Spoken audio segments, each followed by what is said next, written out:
Okay, hello, I'm Patrick Savile, as you just know. I'm a graphic artist, in fact, get to know. And I'm lucky because I knew what I was going to do in my career from a pretty young age.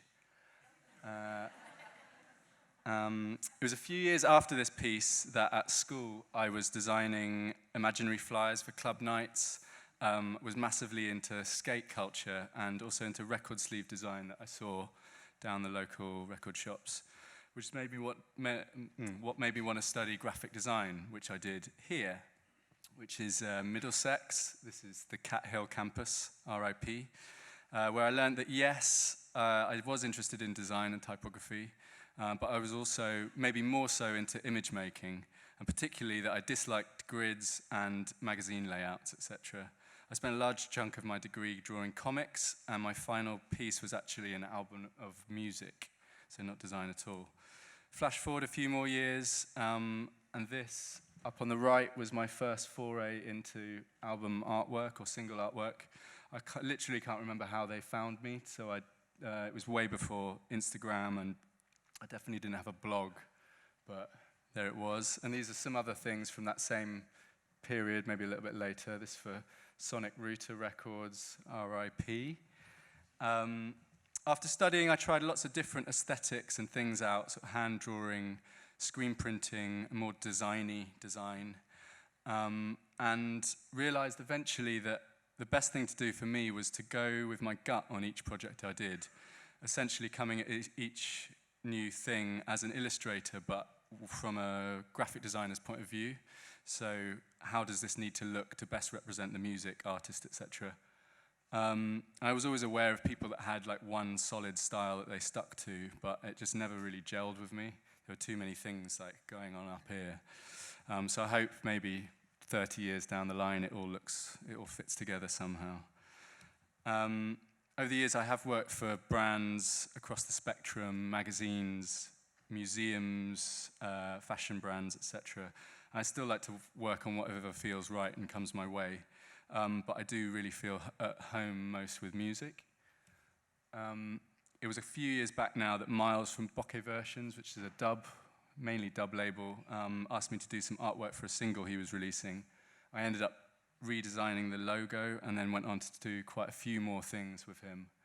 And it's really been off the back of that I've got a lot more work in the music industry. I've been able to focus mainly on that. It's with creating music, imagery for music, the thing that keeps it really exciting is that each new project I have to create a whole new visual language for it. I don't really just stick to one thing, as I said, and I think that's really where my strengths lie, taking the things that are all up here and then putting them down on paper. So I'll just rush through a few recent projects.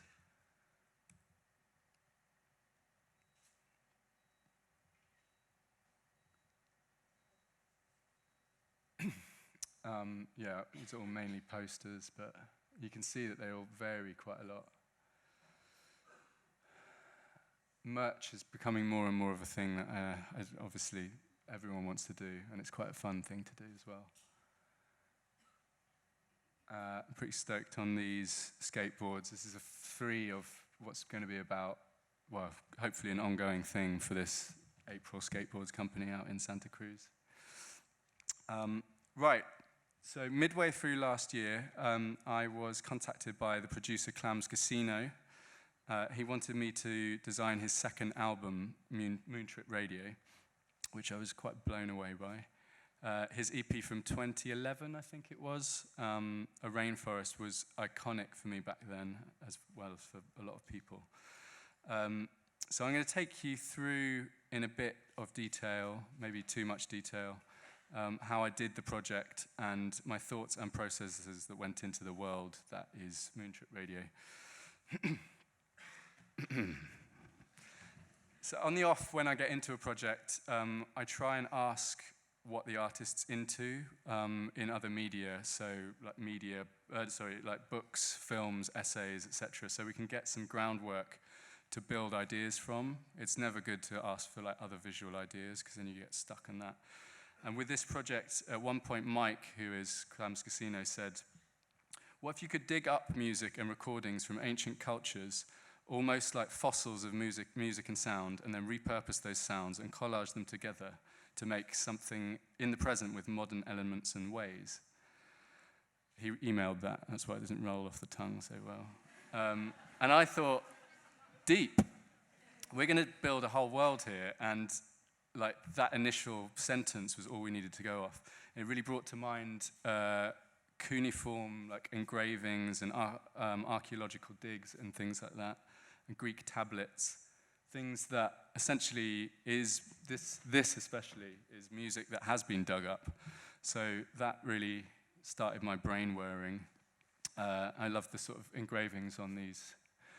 So I started looking through lots of different ancient pictographic languages. I knew from the off that I wanted to use these somehow.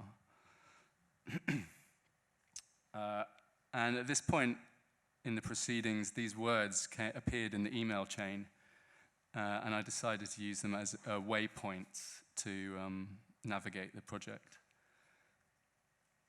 I thought a good way to imbue the album with this mysteriousness or otherworldliness was to create our own language system, which is something I've long been a fan of. Like I used to sketch in my sketchbooks. And so these are some ideas that I put forward. And we ended up going with the most runic one in the middle, sort of the first white one.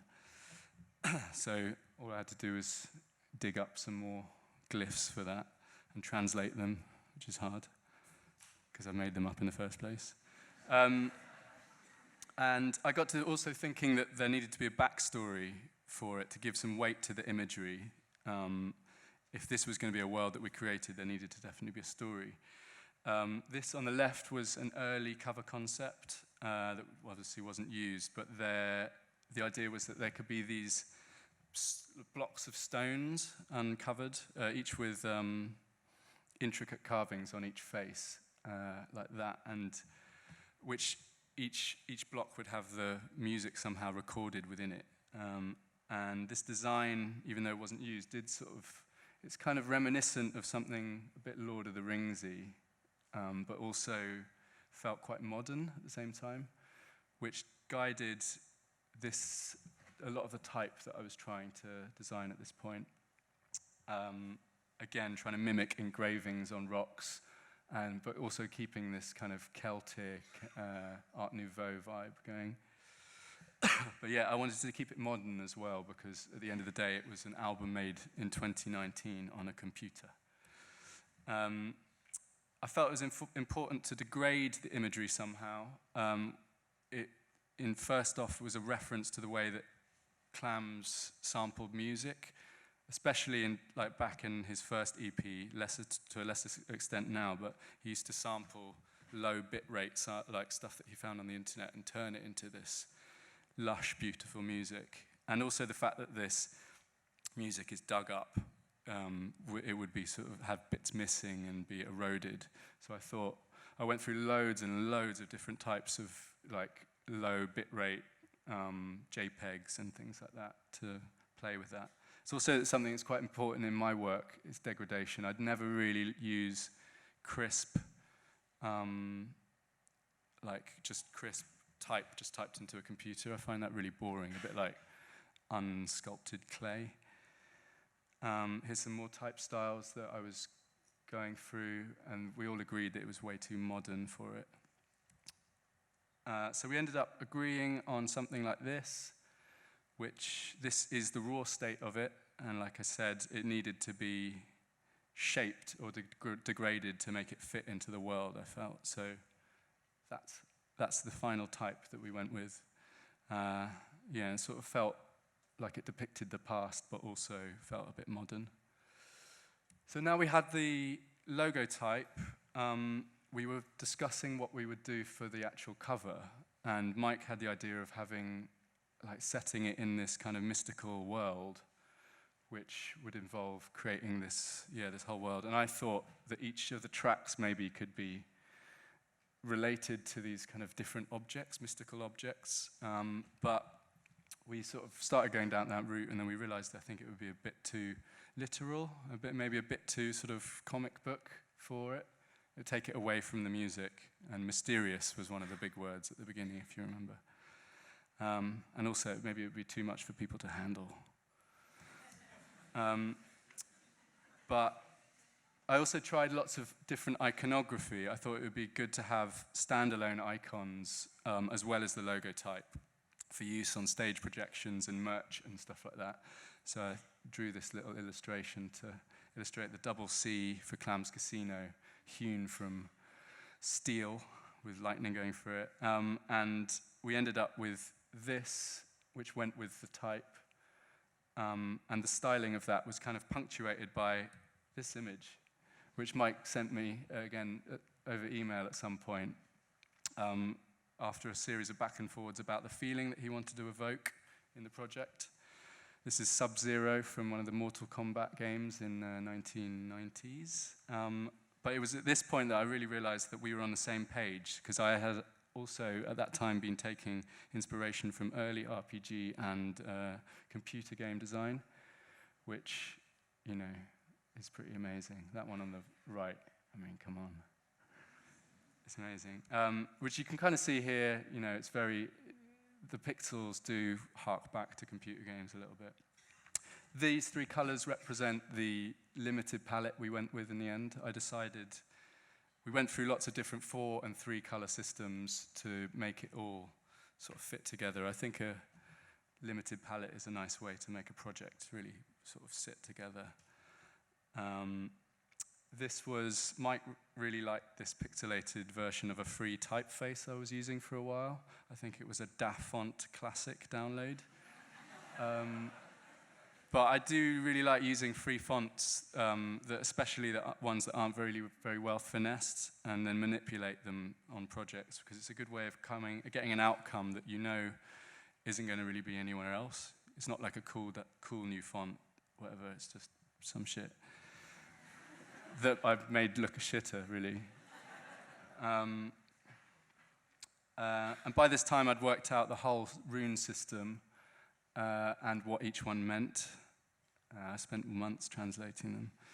And I realized that each of the tracks could be, track names could be depicted by a grouping of them. So we sort of added this to make a bit more of a mysterious world. And this is what we ended up with. This is the final cover for the album. In the end, we went through lots of different ideas for what would be on it, but Mike was very keen to keep it simple. I think we all agreed that keeping it as uncluttered as possible would be good, because the type is basically the image. If there was anything going on behind it, it would be too complicated. So all this time we've been talking about how each of the tracks was going to have a video or a visualizer, as we called it, because it was the videos weren't going to be that involved. Each track would have its own video or visualizer, and how we would show the world those, and also what we would do with the website. I thought the website could be, we could create a portal into this world, because other than the album cover, that's basically all people are going to see. So the website would be a portal into this world, and we could show all of the videos on it.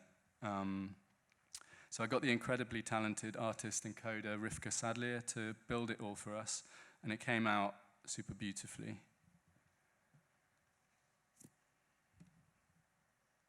So you can basically skip left and right between all of the videos.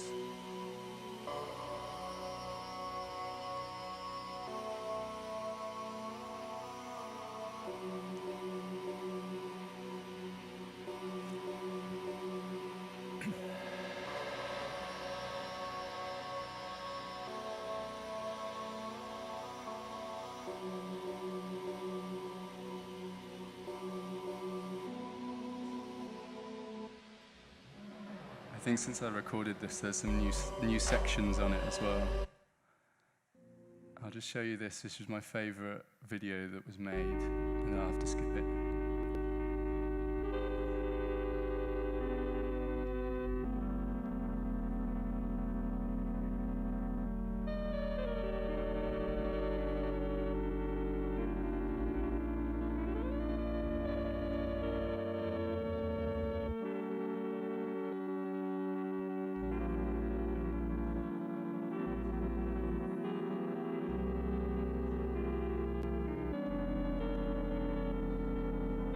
I'm going to skip now, because I know I'm going to run over time. But if you want to watch the videos, you can go to clammyclams.com and check them all out. That wasn't anything to do with me, that choice.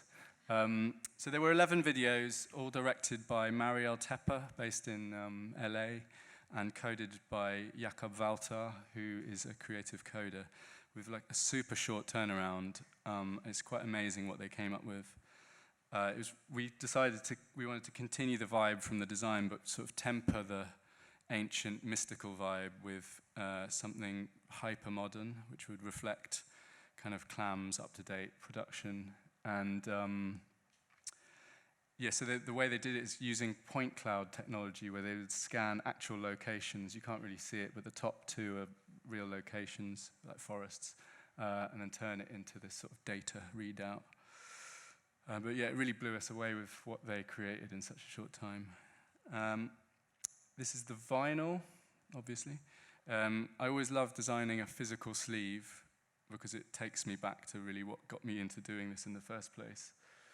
And with this, we got to use a Pantone spot, which is something I also really love doing. But I thought it would make the violet really pop on it against the red. So yeah, I was really happy with the way it came out. And this is the inner sleeve. On the left there, that's that image I was talking about earlier, which we were going to have as a cover. I actually ended up illustrating the whole thing for it, but we didn't use it. But I wanted to pop it in here because it sort of, the process of designing this wasn't like this idea out, this idea out, this idea. Every idea sort of built the world. So I wanted to put that in as a way of sort of showing that this whole thing's a process. And then on the right, there's a little word in runic, which I can't really remember what it says. But I think it might say, thank you.